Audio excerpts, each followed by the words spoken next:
que no momento que eu respondo uma pergunta dessa, eu faço essa pessoa refletir a respeito da minha resposta e, ao mesmo tempo, eu crio subsídios para que vocês entendam como responder esse tipo de pergunta. Veja bem o que fala o Doug.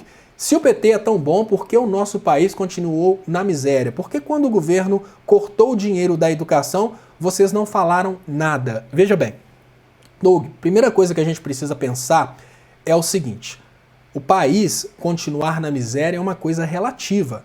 Eu vou falar com você sinceramente que existem ricos nos Estados Unidos que possuem uma qualidade de vida extremamente alta e se acham miseráveis. Então o detalhe é o seguinte: qual que é o seu referencial de miséria? Por exemplo, nós precisamos admitir que você nunca pode dar uma pirueta, pelo menos numa situação real, talvez no Matrix você consiga. Você não pode pegar uma escada de 100 degraus e dar uma pirueta e chegar no último.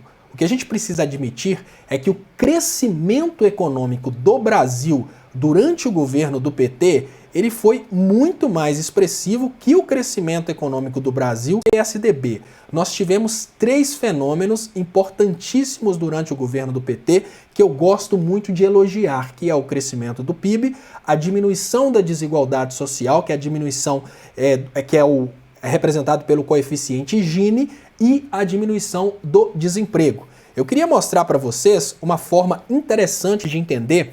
A primeira coisa que você precisa pensar: não é possível o Brasil, que é um país jovem, né? Precisamos admitir que o Brasil pós-colônia é um país extremamente jovem. Você não pode comparar a situação econômica do Brasil com um país como os Estados Unidos, que é simplesmente uma continuação da Inglaterra. Os Estados Unidos foram povoados por ingleses e europeus que queriam um local para desenvolver. O Brasil ele foi colonizado para fornecer recursos e a coisa continua dessa forma. Olha, tudo que a gente está sofrendo hoje no Brasil é para que a gente continue oferecendo recursos e não se industrialize. Quando a gente pensa numa Inglaterra, até pouco tempo atrás, a Inglaterra sobrevivia através da exploração da Índia.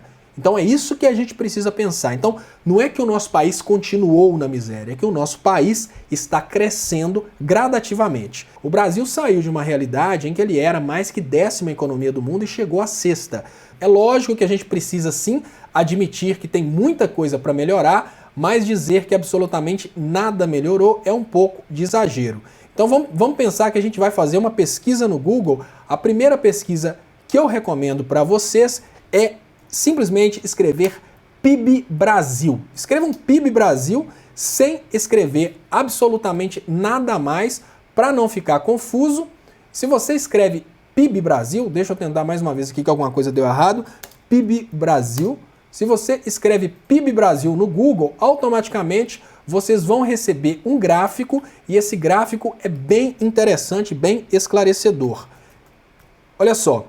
O que acontece? Qual que é a realidade do PIB do Brasil? O que eu estou fazendo aqui, o Doug, é em tempo real, tá?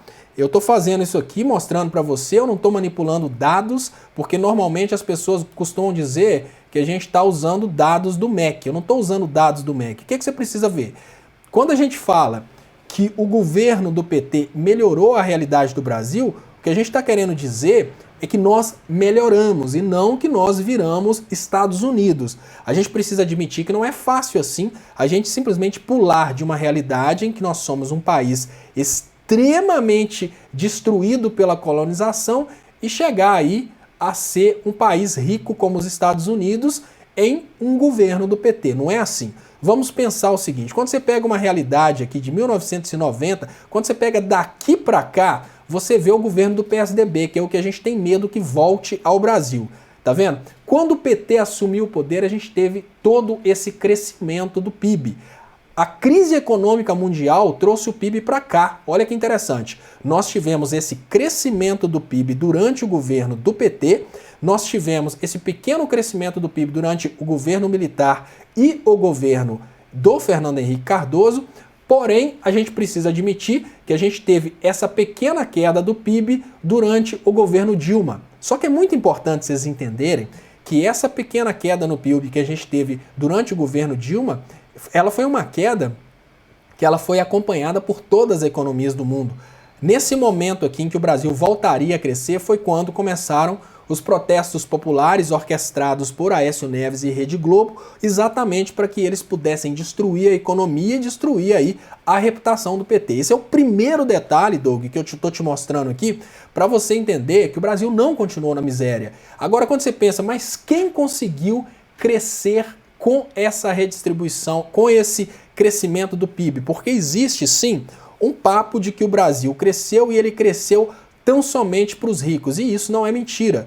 Eu vou mostrar para você um outro dado importante. Eu vou escrever aqui Gini, todo mundo pode procurar dessa forma, Gini Brasil.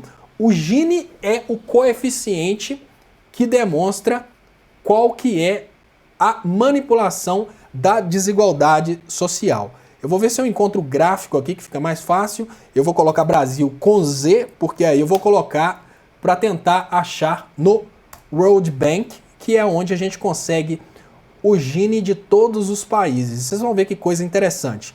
Quando a gente procura o Gini Brasil dentro do World Bank, a gente acha que dentro desse período de governo do Lula foi quando a gente teve a maior redução da desigualdade social. Isso são coisas que eu estou fazendo, Doug, aqui em tempo real, exatamente para que você tenha a oportunidade de repetir em casa, para que você tenha a oportunidade de ver com seus próprios olhos e responder para você mesmo. Se o PT é tão bom, porque o nosso país continuou na miséria? Volto a falar, não é questão de ser partidário. A gente tem duas opções, o governo Fernando Henrique ou o governo PT. São os dois modelos que eu conheço. Isso aqui é a desigualdade social durante o governo do Fernando Henrique Cardoso. Agora olha que interessante, no momento em que o PT assume o poder, a gente tem uma extrema queda na desigualdade social. E eu volto a dizer para você que isso é uma coisa fácil de você mesmo pesquisar. Você vai, entra com o dado PIB Brasil, descobre o PIB Gini Brasil com Z, você cai nesse Gini Index que demonstra a desigualdade social. Nós tivemos a maior redução da desigualdade social e essa maior redução da desigualdade social acontece exatamente durante o governo do PT no Brasil, do governo Lula e Dilma. E aí eu trago para você mais uma forma importante de você entender por que para você responder sua resposta, que é uma pesquisa Desemprego Brasil. Vamos lá. O índice de desemprego Brasil. Vamos ver aqui. Vamos tentar achar um gráfico. Quando a gente pega o índice de desemprego do Brasil, deixa eu ver se eu acho um que a gente tem condição de ver. Isso também você pode procurar no Google. Olha que interessante. Quando a gente vai analisar a taxa de desemprego do Brasil, qualquer uma pessoa pode fazer isso em casa, tá?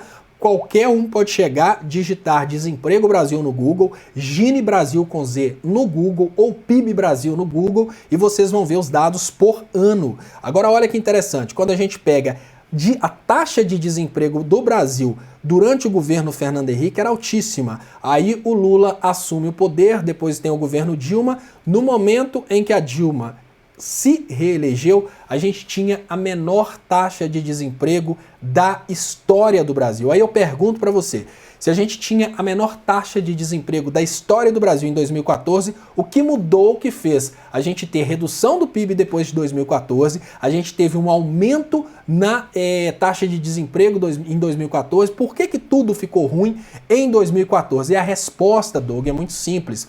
O Aécio Neves não conseguiu se eleger presidente, mas ele conseguiu fazer maioria no Congresso Nacional. E absolutamente nada acontece na República se o Congresso não permitir. O que eu estou querendo dizer para vocês é que depois de 2014, o Aécio Neves acordou com o Eduardo Cunha para travarem todas as pautas no Congresso. E travando todas as pautas no Congresso, ele não deixou a Dilma governar. Vamos lembrar que os movimentos de rua começaram a fazer vários protestos, isso para gerar alto desemprego, para cair o PIB brasileiro e com isso justificar o impeachment da Dilma. Por quê, Doug? Porque se o Brasil tivesse bombando em economia e todo mundo tivesse empregado, ninguém ia dar ideia para impeachment. Então, para conseguir o impeachment, primeiro eles derrubaram a economia brasileira, na sequência eles causaram um alto desemprego, para depois conseguir apoio popular para derrubar a Dilma. Então, é mais ou menos isso que eu estou tentando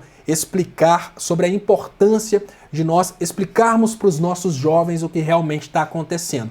Você é bem-vindo, Eu sei que é muito difícil para você simplesmente acreditar no que eu falei, mas vamos lembrar, eu busquei todos os dados no Google para você entender e você me pergunta, então por que eu acredito na mentira? Você acredita na mentira porque o grupo que quer o poder hoje tem publicitários e comunicadores excelentes para te convencer a acreditar na mentira. Então digamos que a culpa não é sua por acreditar na mentira, a culpa é exatamente do poder financeiro conseguir comprar vários comunicadores no Brasil para falarem a mentira para você. Agora, o que você fala, por que quando o governo cortou o dinheiro na educação, vocês não falaram nada? Veja bem, existe uma diferença muito grande, Doug, de cortar na educação e de congelar o investimento da educação. Veja bem, quando você corta o investimento da educação, você reduz o investimento na educação, você está admitindo que você tem um problema financeiro e você precisa manejar esse problema financeiro